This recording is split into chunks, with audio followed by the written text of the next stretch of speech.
fury is building on the surface of the sun. Jets of superhot gas. The most violent explosions in our solar system.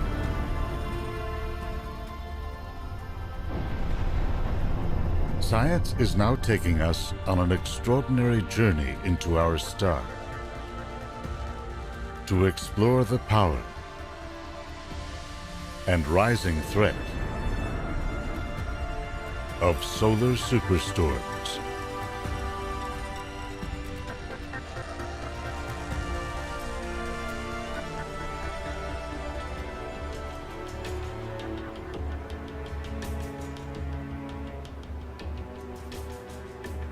We think of the sun as a constant, a tranquil vision eternal. And yet, beneath the calm, a storm is gathering force. It's September 1st, the year 1859. The English astronomer Richard Carrington notes signs of turbulence rising across the surface of our star.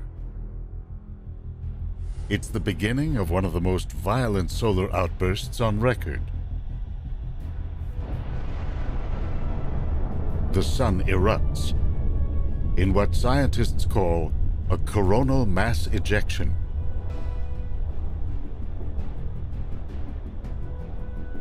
Over 1 billion tons of solar particles head in our direction. Based on the timing of Carrington's observations, scientists now estimate that the solar blast traveled at over 8 million kilometers per hour.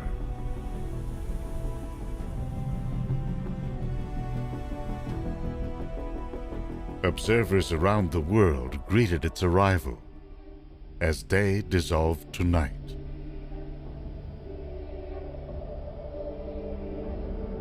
Solar particles excited oxygen and nitrogen molecules in the upper atmosphere, turning the night aglow.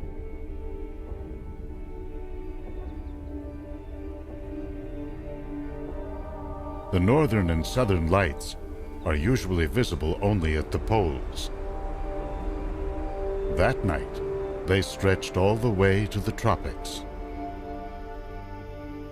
Watching from a campsite in the Colorado Rockies, a journalist described an auroral light so bright that one could easily read common print.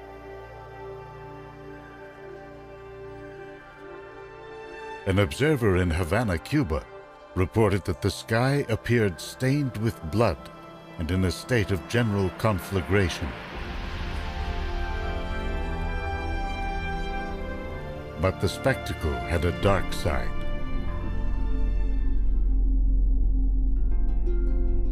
In those days, telegraph networks were taking hold as an efficient new means of long-distance communication.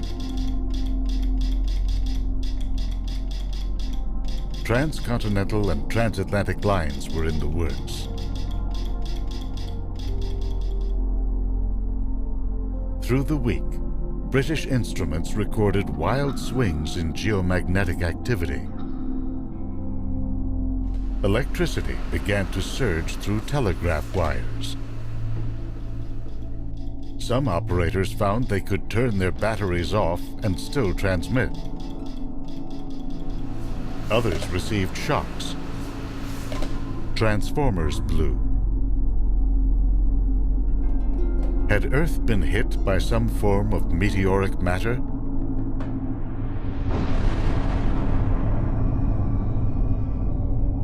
Was it a form of high-altitude lightning never before seen?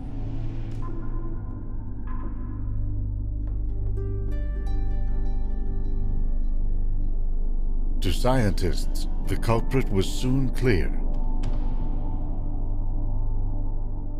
It was the sun and associated forces of electricity and magnetism. It was our first warning that our star can threaten the way we live and communicate.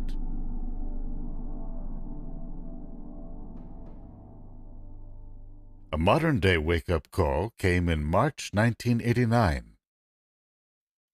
A solar outburst took down Canada's Hydro-Quebec power grid, leaving 6 million people without electricity for up to 9 hours. Another came in 2003, with Halloween approaching.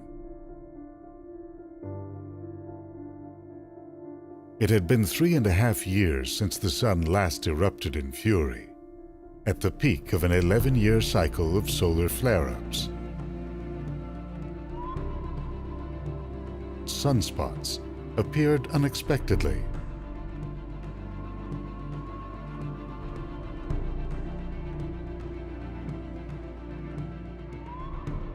Over a period of 2.5 weeks, scientists recorded 17 solar outbursts, including the largest emission of solar X-rays ever seen.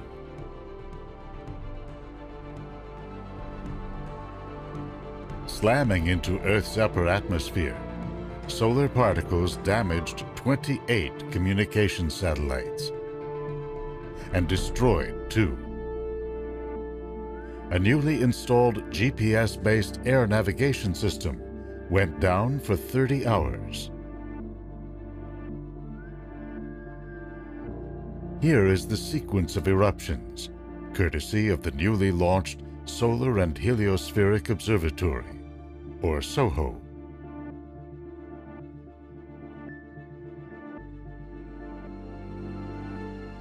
The Halloween storms did not stop at Earth.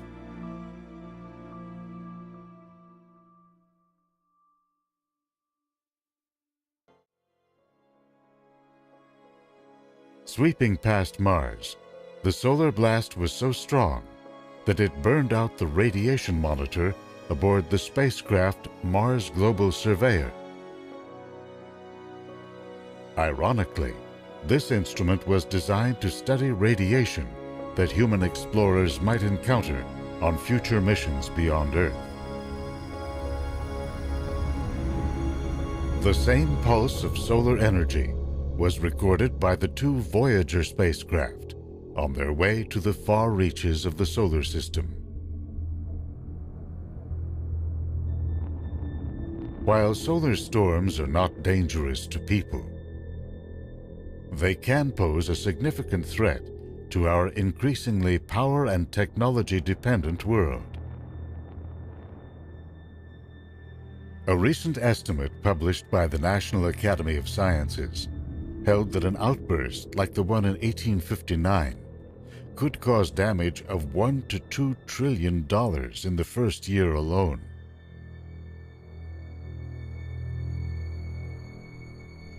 The risk starts with the fleet of satellites that orbit the Earth.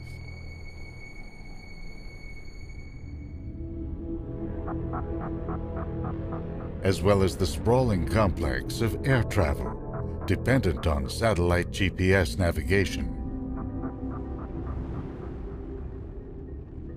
It extends to a vast network of electronic, phone, and internet wires that knit together and define modern life. It's not only the cost of repairing and replacing damaged components, but the loss of business and government services extending over the years it takes to recover. The problem is not limited to higher latitudes. Scientists have found that solar plasma can amplify a band of electrical current that orbits the Earth, snaking its way above equatorial regions. This equatorial electrojet can provoke spikes of electrical current on the ground, posing risks to electrical grids that may not be set up to handle them. The more integrated and global our technological infrastructure becomes, the more vulnerable it is.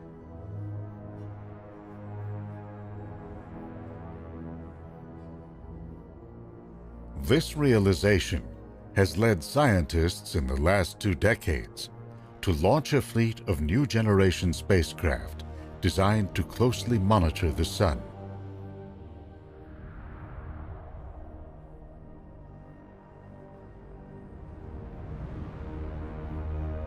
They've taken up positions in low Earth orbit to measure incoming solar particles and their interaction with our atmosphere.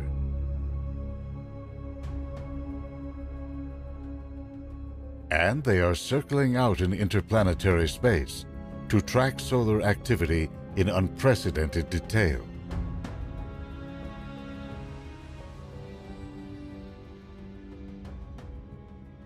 These spacecraft are documenting solar activity in wavelengths up and down the electromagnetic spectrum.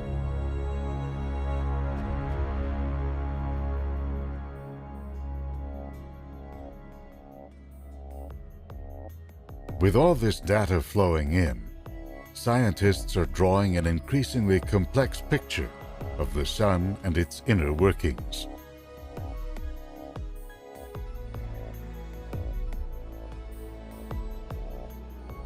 Their aim is to predict solar eruptions more accurately than ever before, and to usher in a whole new era in space weather forecasting.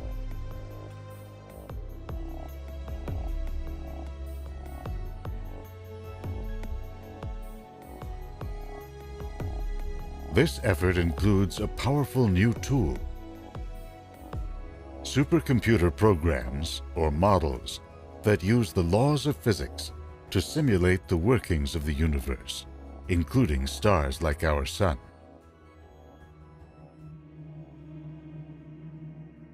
To understand the source of the sun's power, we peer into this virtual telescope and look back to the early moments of cosmic history.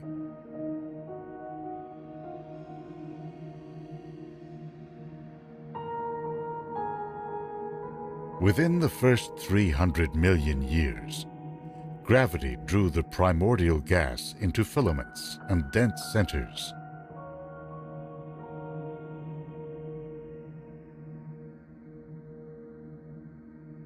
The first generation of stars ignited.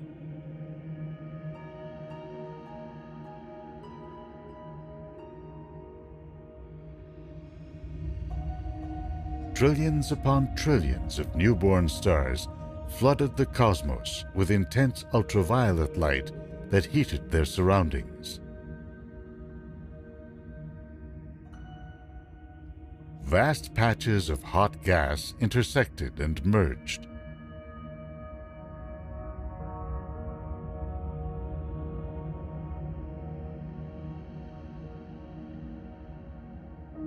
The largest stars spread additional heat and radiation by exploding in supernovas.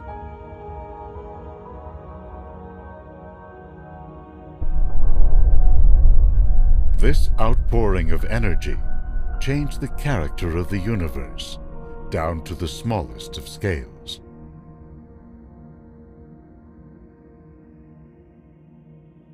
It stripped electrons away from hydrogen atoms, turning nearly all matter in the universe into the ultimate cosmic elixir, an electrified gas known as plasma.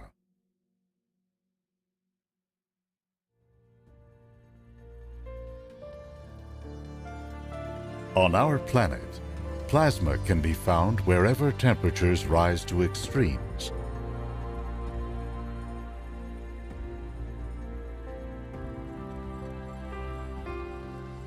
From the red-hot core of a flame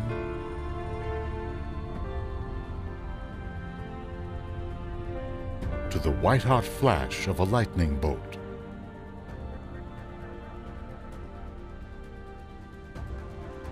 We create plasma by sending electric currents into a gas such as neon. That frees electrons from nuclei and excites them, causing the gas to glow.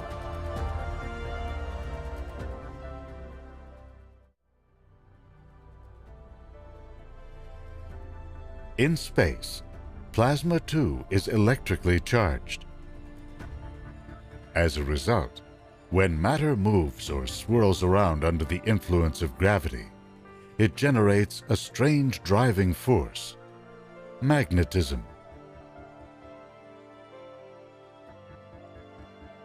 Magnetic fields can channel or even block the flow of plasma. You can see this on a large scale in the famed M51 galaxy. Plasma swirling around this spiral galaxy has generated a network of magnetic fields, shown in this map.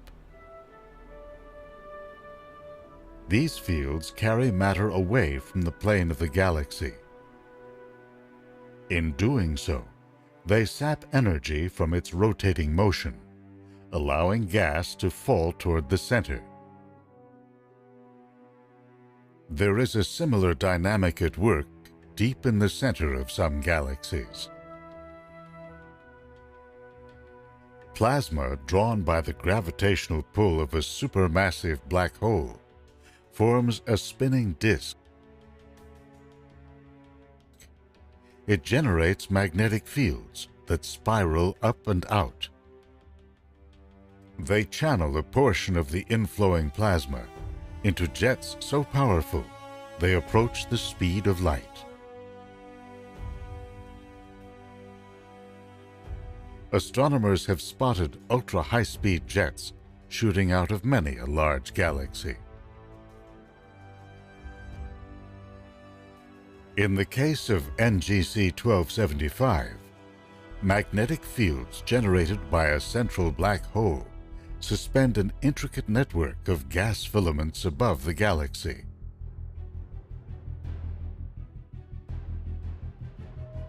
In our own neck of the woods, the dynamic properties of plasma account for the energy we see rippling across the surface of our star.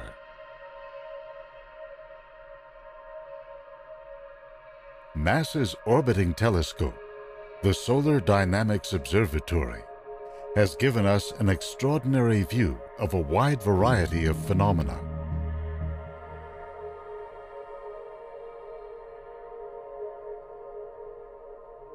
From fiery jets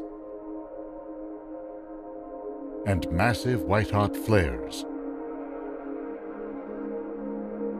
to dazzling loops that rise into the sun's atmosphere.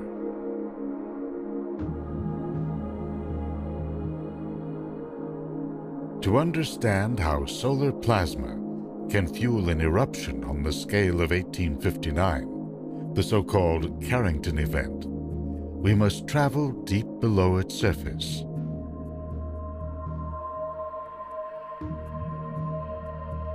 In the sun's core is a nuclear furnace heated to 15 million degrees Celsius.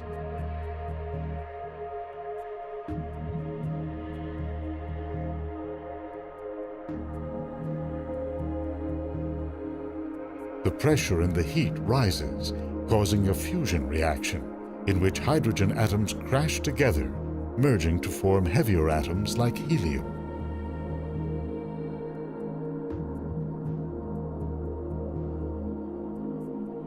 These fusion reactions give off heat, which rises in plumes to the surface of the sun.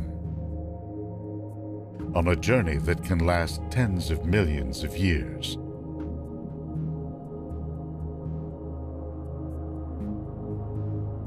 Scientists have been using supercomputer models to simulate this journey.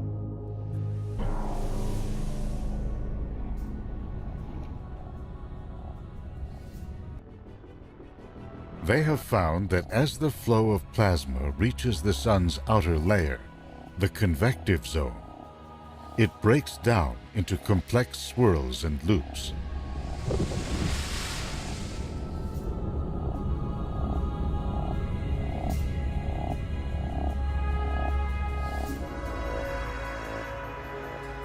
Near the equator, where the sun rotates quickly, it forms vast rolling waves.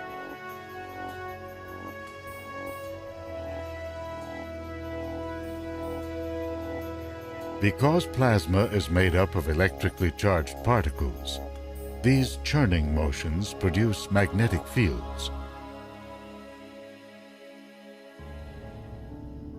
Shown here in blue, they thread through the sun's outer layers like vast rivers of energy.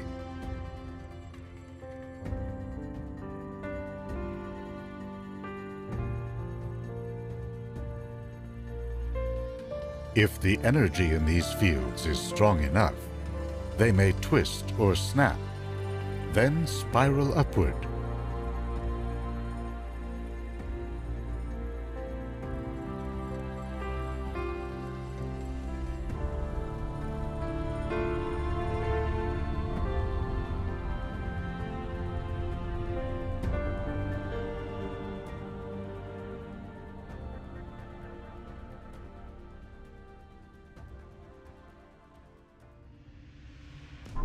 This computer model takes us just below the surface.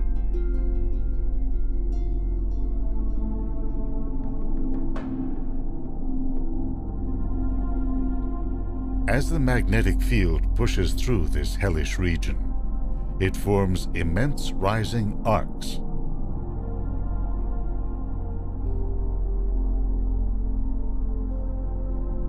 They become enveloped in electrical currents, the cloud-like features shown here.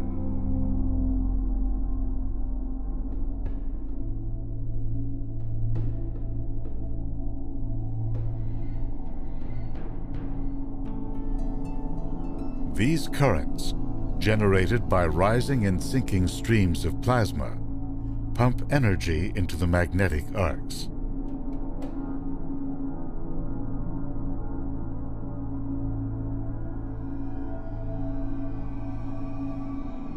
As the arcs stretch upward, they can draw huge volumes of hot plasma toward the surface.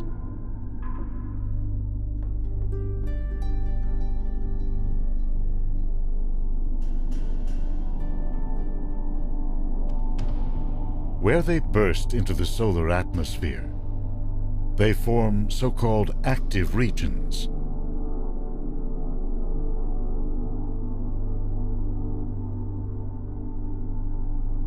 You can't actually see the magnetic loops, but you can see plasma coursing through them,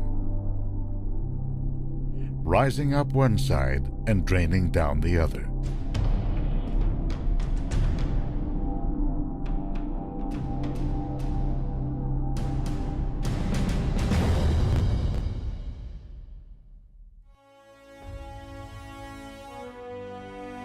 At times, if these fields transport enough energy to the surface, they can fuel magnificent jets called prominences.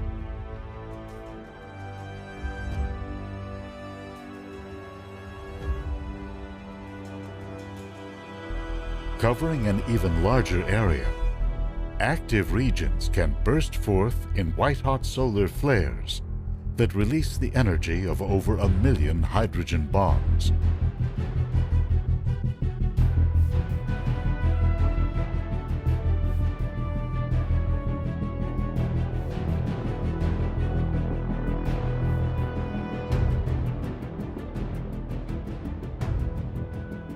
But the magnetic fields that spur this energy release can also stifle it.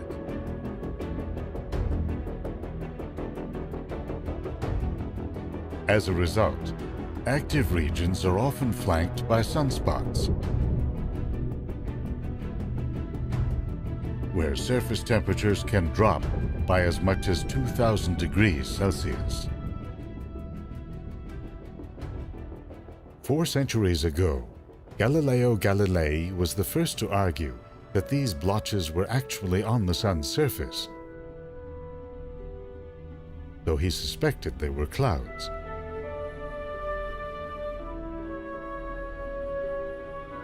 Their nature remained unclear until 1908, when astronomer George Ellery Hale demonstrated the link between sunspots and intense magnetic fields.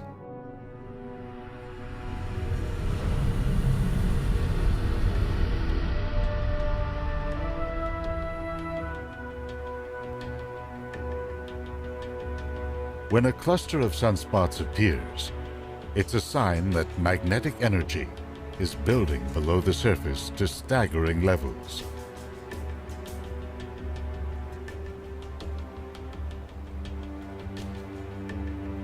This view, captured by the Hinode satellite, shows energy escaping from the vicinity of a sunspot in wavy, grass-like structures called spicules.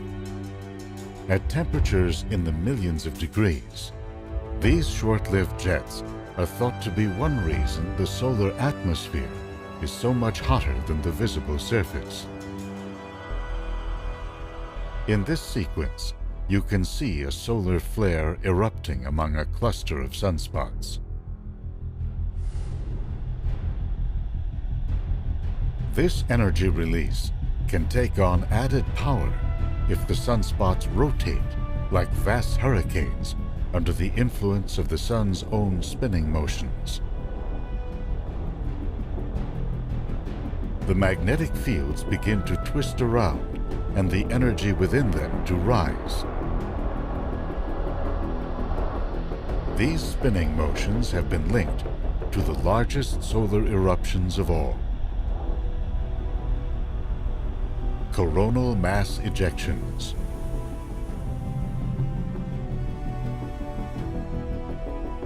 A goal of solar astronomy is to catch events like this from multiple angles and in multiple wavelengths, as seen in this composite of different telescope views.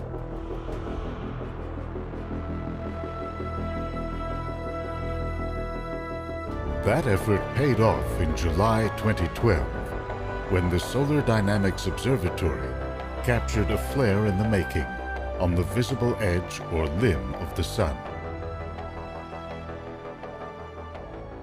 One of its sensors, designed to record events at 10 million degrees, allowed scientists to peer into a tangle of rising arcs.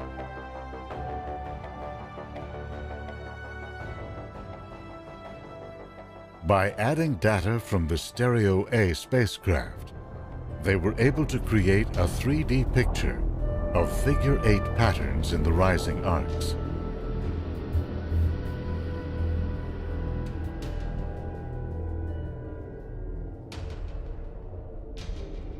This twisting configuration preceded the eruption, captured here by the SOHO spacecraft.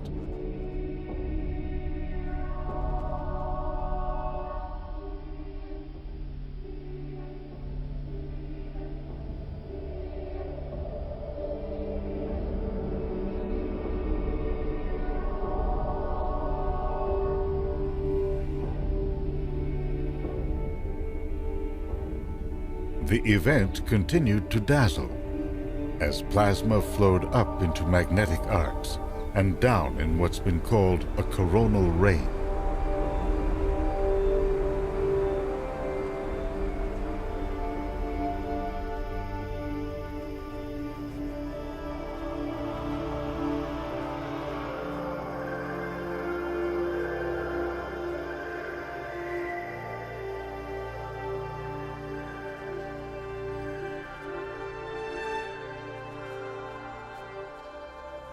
Coronal mass ejections are huge bubbles of gas threaded through with magnetic field lines.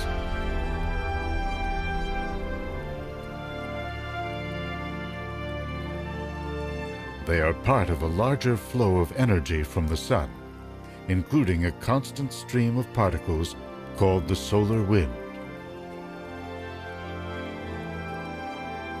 It can travel to the far corners of the solar system, causing even distant Saturn to light up in colorful auroras.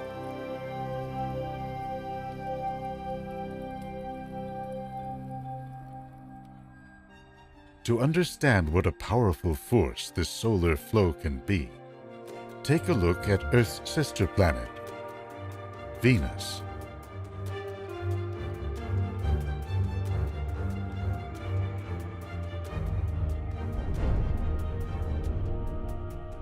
The European spacecraft, Venus Express, recently found that solar winds are steadily stripping off lighter water molecules in its upper atmosphere, sending them flowing away from the planet's night side.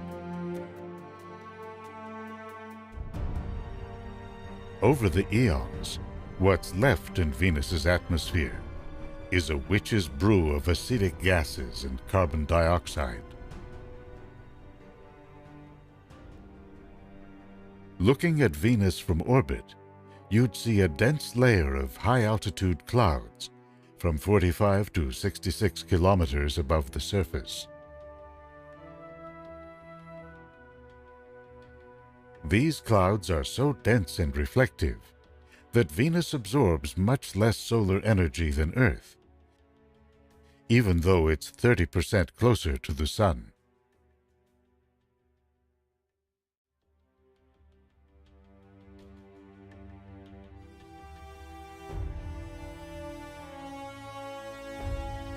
And yet, down on its surface, Venus is like a house on fire, with its windows forever closed.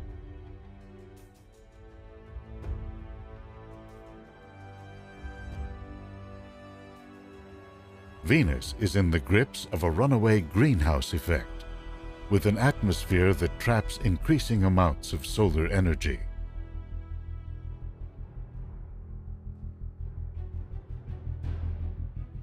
Temperatures hover at 464 degrees Celsius, hot enough to melt lead. Air pressures are 90 times higher than at sea level on Earth.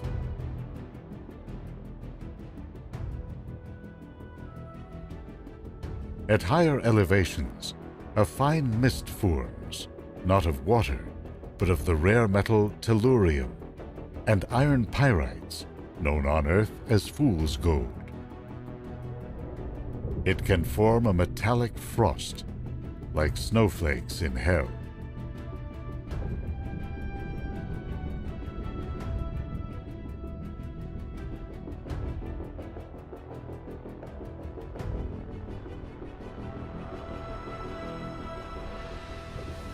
The surface is pocked with volcanic formations, ranging from lava domes to large eruptive summits.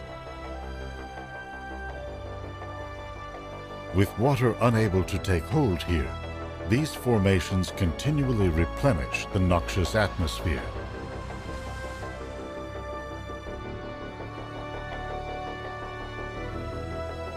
How did Earth avoid such a harsh fate?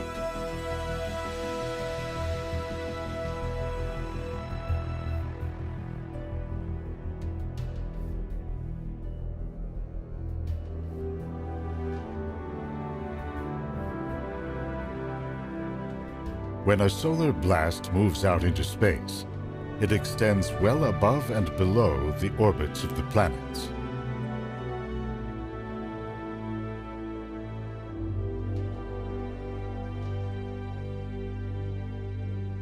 Sweeping by Venus, it takes aim at our planet.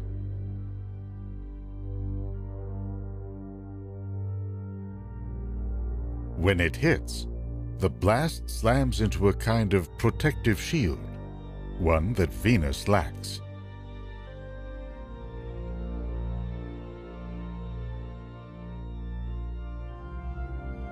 Earth's spin causes molten iron circulating deep in its core to generate magnetic fields.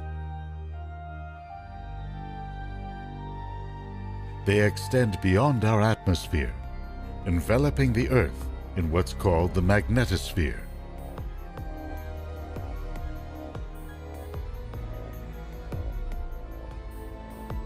It diverts most of the incoming solar particles past the Earth.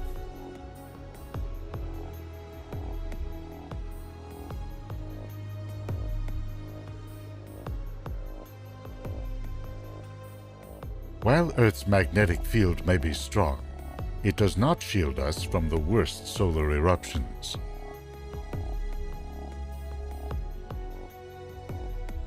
This supercomputer model was created by scientists to understand the events that can trigger a coronal mass ejection on the scale of 1859.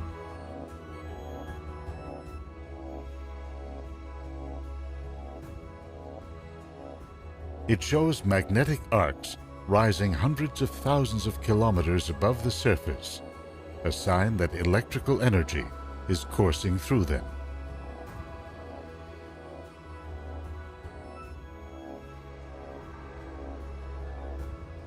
When this energy reaches a critical threshold, the arcs become unstable.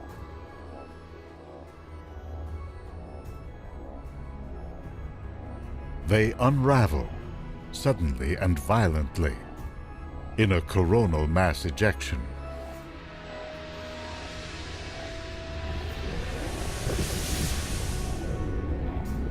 This has the effect of clearing a hole in the solar atmosphere.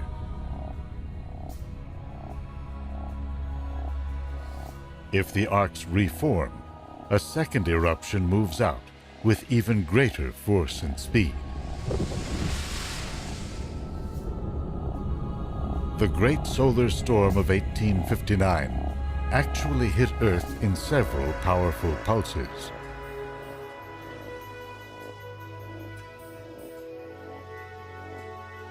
We got a taste of how powerful such an event can be in July 2012.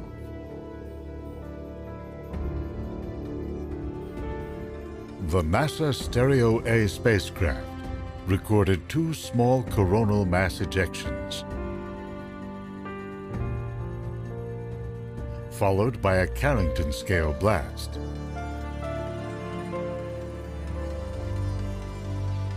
Had this event occurred a week earlier, it might have hit us with catastrophic effects.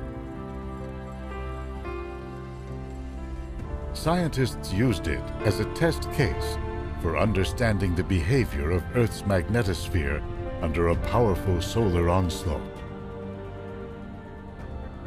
A computer model shows a normal day. The solar wind flows continuously past the Earth, distorting its magnetic field and pulling it around the back in a tail-like structure. A typical coronal mass ejection pushes Earth's field in and lengthens its tail.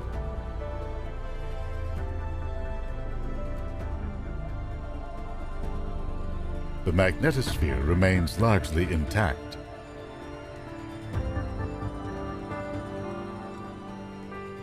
A Carrington scale event is a different story.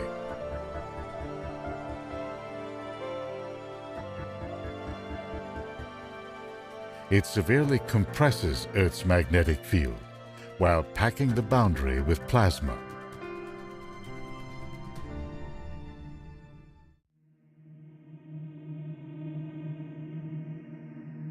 To find out how this plasma actually reaches Earth, scientists have simulated its approach in one of the largest solar computer models ever produced.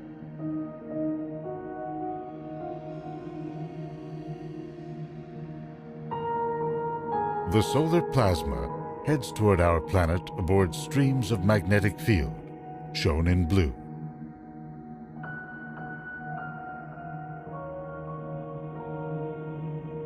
On its leading edge, where it pushes up against Earth's magnetic field, turbulence develops.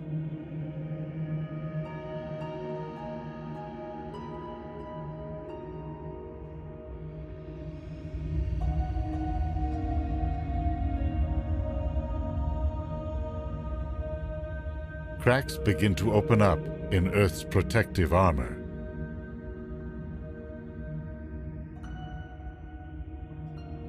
The fissures widen.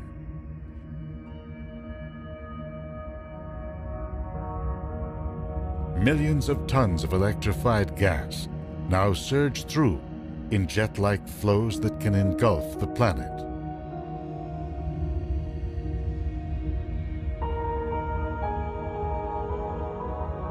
No one knows exactly why, but solar magnetic activity rises and falls in a cycle that lasts about 11 years.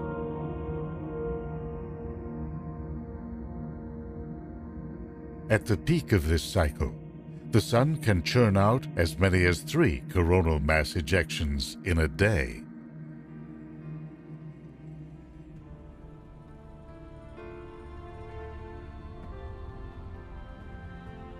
They grace us with spectacles of color and light, beautiful beyond measure. When auroras crown our atmosphere, they may stretch hundreds of kilometers into space. They are a reminder of the intimate connection between our planet and our star.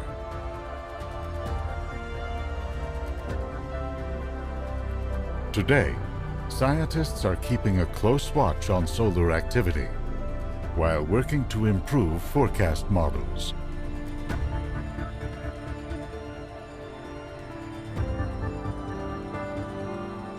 With enough advance warning, satellites can be powered down or turned away from onrushing solar plasma.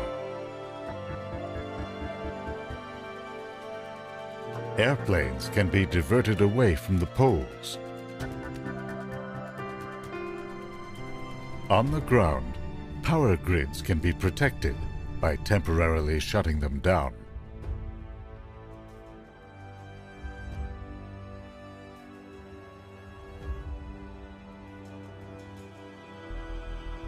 Meanwhile, scientists are racing to add another line of defense: knowledge of how and when the sun can threaten us.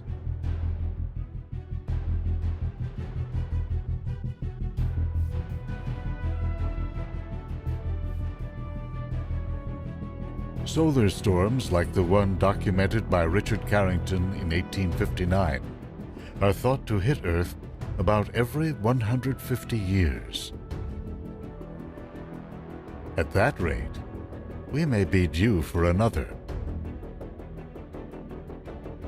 With every violent eruption, the sun relinquishes another clue and another warning. To brace ourselves for the next solar superstorm.